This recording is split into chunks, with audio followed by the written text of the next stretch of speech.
अस्सलाम वालेकुम। Set theory के अंदर आज हम जो टॉपिक पढ़ेंगे वो ये है कि जो इंटरवल्स होते हैं ये नॉन डिनोमिनेबल होते हैं। डिनोमिनेबल सेट क्या होता है? वो सेट जो नेचुरल नंबर के इक्विवेलेंट हो वो डिनोमिनेबल होता है। जैसे सेट ऑफ नेचुरल नंबर है, ये डिनोमिनेबल है। n जो है वो n के ही इक्विवेलेंट हो जाता है, इनके दरमियान में बाइजेक्टिव मैपिंग मिल सकती है। इसी तरह जो सेट ऑफ इंटीजर हैं वो भी क्या है? डिनोमिनेबल, वो भी नेचुरल के इक्विवेलेंट होते हैं। इसी तरह हम कह सकते हैं कि सेट ऑफ इवन नंबर ये भी डिनोमिनेबल है, नेचुरल के इक्विवेलेंट है। Set of rational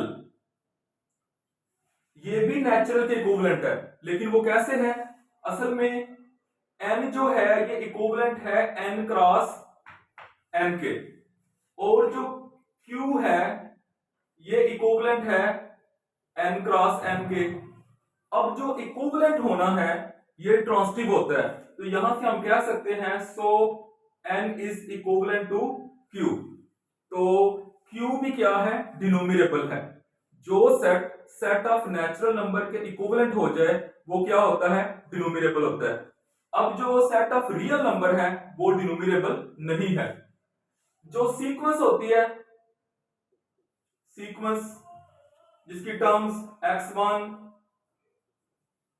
x2 x3 up to xn up to so on होंगी, ये भी डिनोमिनेबल है। ये देखिए ये भी नेचुरल नंबर के इक्विवेलेंट बनाई जा सकती है। कैसे? हम कह सकते हैं एक मैपिंग ले लें सेट ऑफ नेचुरल नंबर से इस सीक्वेंस पे, तो वो क्या करेगी? अगर आप 1 लिखेंगे तो वो पहली टर्म x1 बन जाएगी। अगर आप 2 लिखेंगे तो वो दूसरी टर्म x2 बन जाएगी। इसी तरह अगर आप लिखेंगे यहां पे 100 तो वो x100 बन जाएगी। तो इनके दरमियान में हमें एक बाइजेक्टिव मैपिंग मिल जाती है। तो जो सीक्वेंस है वो हमारे पास क्या होगी? डिनोमिनेबल होगी। अच्छा, अब हमने प्रूव करना है कि ये जो 0,1 क्लोज इंटरवल है ये नॉन डिनोमिनेबल है। तो हम सपोज कर लेते हैं कि ये डिनोमिनेबल है। तो ऐसा करते हैं, सपोज 0,1। अच्छा, मैंने 0,1 ओपन इंटरवल ले लिया क्योंकि जो इंटरवल्स होते हैं वो आपस में इक्विवेलेंट होंगे। तो 0,1 क्लोज को प्रूव करना हो या 0,1 ओपन को करें, एक ही बात है। तो सपोज किया कि ये जो 0,1 इंटरवल है इज डिनोमिनेबल।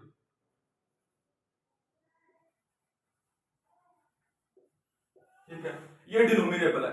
अगर ये डिनोमिनेबल है तो फिर ये सेट ऑफ नेचुरल नंबर के इक्विवेलेंट होगा। तो फिर इसको हम एक सीक्वेंस की फॉर्म में लिख सकते हैं। तो फर्ज करें कि ये जो 0,1 है ये इसकी जो टर्म्स हैं उनको मैं लिख रहा हूं, वो ऐसे लिखा जा सकता है x1 x2 x3 up to xn and up to so on. ऐसे लिखा जा सकता है। कब? अगर ये डिनोमिनेबल हो, जो कि हमने सपोज किया है। अच्छा, फर्ज करें अब ये जो x1 एलिमेंट है, x1 ये एलिमेंट कहां से है? इस 0,1 इंटरवल में से है। 0 और 1 नहीं है, इसके दरमियान में है। तो ये कैसा होगा? ये होगा 0 point, for example D11 D12 13 14 15 ऐसे अप टू सोन ऐसे होगा। और ये जितने भी डी आई हैं ये सारे के सारे किसको बिलोंग करेंगे? ये बिलोंग करेंगे 0 1 2 से लेके 9 तक। ठीक है, ये बात दोबारा सुने। अगर हम एक एलिमेंट ले रहे हैं इस इंटरवल के अंदर से, तो वो कैसा होगा? 0 से अगला एलिमेंट कैसा हो सकता है? 0 पॉइंट आगे वो डिजिट्स होंगे जो कि चलते जाएंगे, और वो डिजिट क्या हो सकते हैं? 0 से 9 तक ही हो सकते हैं। रिपीट भी होंगे, मतलब ऐसे भी होगा 0.1 2 3 7 9, वो रिपीट हो सकते हैं, लेकिन होंगे तो यही।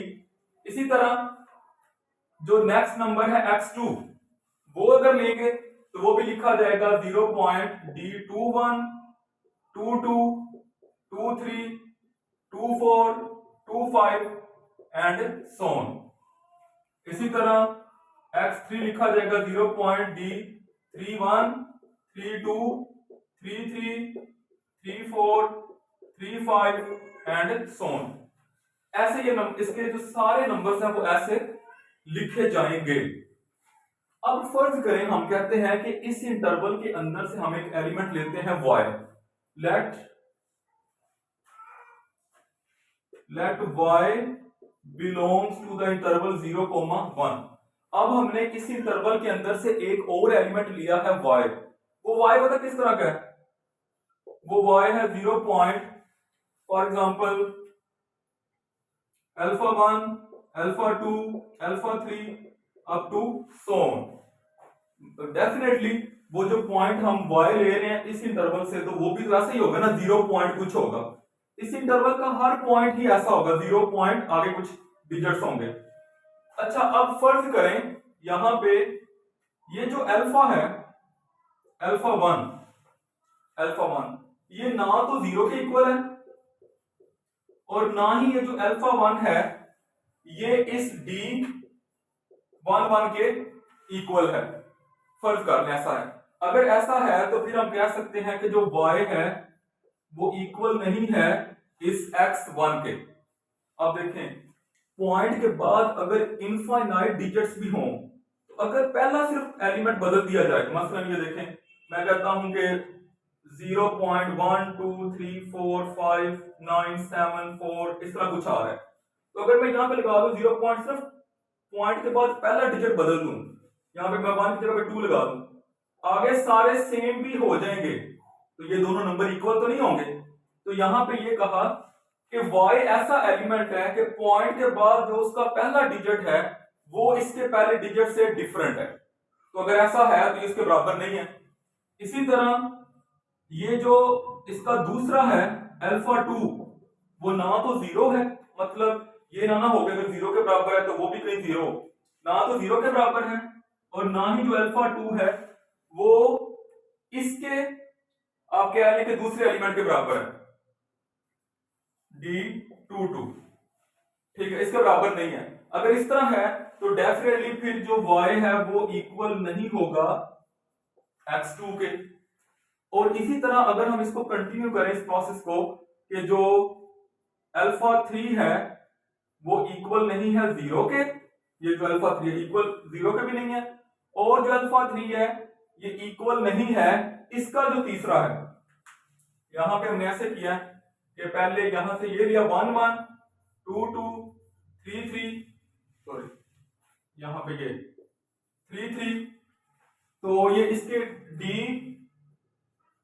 D33 के इक्वल नहीं है, तो फिर हम कहेंगे कि जो y है वो इक्वल नहीं है इस x3 के इक्वल नहीं है। अच्छा, इसी तरह अगर हम इस प्रोसेस को कंटिन्यू करेंगे तो हम कहेंगे कि y जो है वो इक्वल नहीं है xn के। तो ये वाला जो y है, ये वाला जो y है ये तो यहां पे किसी एलिमेंट के भी इक्वल नहीं होगा, इन सारे एलिमेंट में से किसी के भी इक्वल नहीं होगा। तो ये तो कंट्राडिक्शन है। कैसे कंट्राडिक्शन है? आपने पहले इस सेट को 0,1 जो इंटरवल था उसको इस तरह लिखा कि ये जो कुछ भी है वो ये है, ठीक है, इसके बराबर है। फिर आपने y जो है वो भी इसके अंदर से लिया, y जो है वो इसके अंदर से लिया। अगर y इस इंटरवल में से है तो y को जरूर इनमें से किसी एक पॉइंट के तो इक्वल होना चाहिए था, लेकिन वो किसी के इक्वल भी नहीं आ रहा। इसका मतलब ये है यहां पे which is a contradiction, y जो है वो बिलोंग ही नहीं कर रहा, इस इंटरवल को बिलोंग नहीं कर रहा। तो इसका मतलब है कि ये जिसको आपने डिनोमिनेबल कहा ये डिनोमिनेबल नहीं है, ये नॉन डिनोमिनेबल सेट है।